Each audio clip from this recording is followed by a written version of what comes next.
17 millions d'Anglais ont voté pour le Brexit, 58 millions d'Américains ont voté pour Donald Trump.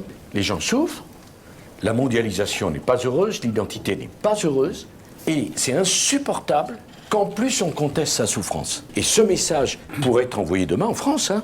Qu'est-ce que vous avez envie de dire à ces Français qui n'ont plus envie de vous revoir, tout simplement? Est-ce que vous croyez qu'à l'époque de Jacques Chirac, j'ai pas vu de l'anti-Chirac? Est-ce que vous croyez qu'à l'époque de François Mitterrand, j'ai pas vu de l'anti-Mitterrand? Ça s'appelle un lien. Le lien se distend ou se retend.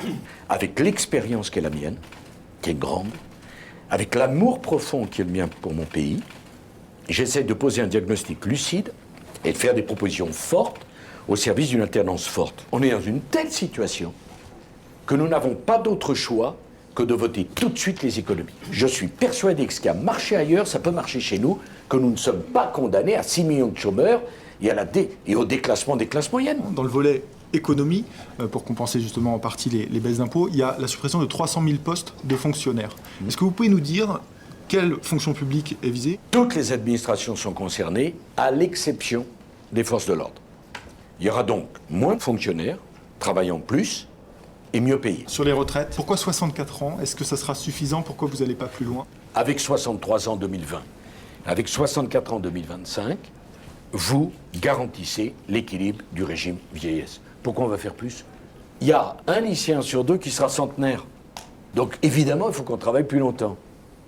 Mais c'est pas la peine de charger la barque.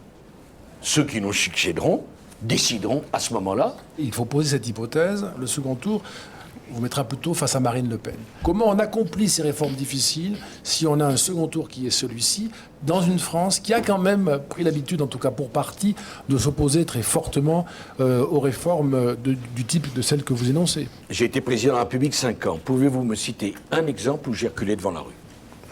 Pas deux. Un. Je ferai comme j'ai toujours fait, je gouvernerai pour tous les Français, mais je mettrai en œuvre le projet sur lequel je me suis engagé parce que je pense au plus profond de moi-même que c'est le projet juste et efficace pour la France. Si vous êtes élu président de la République, quelle serait votre mesure phare s'il n'y en a qu'une? C'est la question qu'on a posée également à vos concurrents. Puisque je dois jouer le jeu, ma première action, ça sera de recevoir les associations du monde handicapé pour poser avec elles les bases d'une toute nouvelle politique en faveur du handicap. Je considère que c'est un sujet majeur, un critère de civilisation, la façon dont on considère et dont on traite le problème du handicap dans la société française. La question du handicap est centrale, comme d'ailleurs la question de la dépendance des personnes âgées.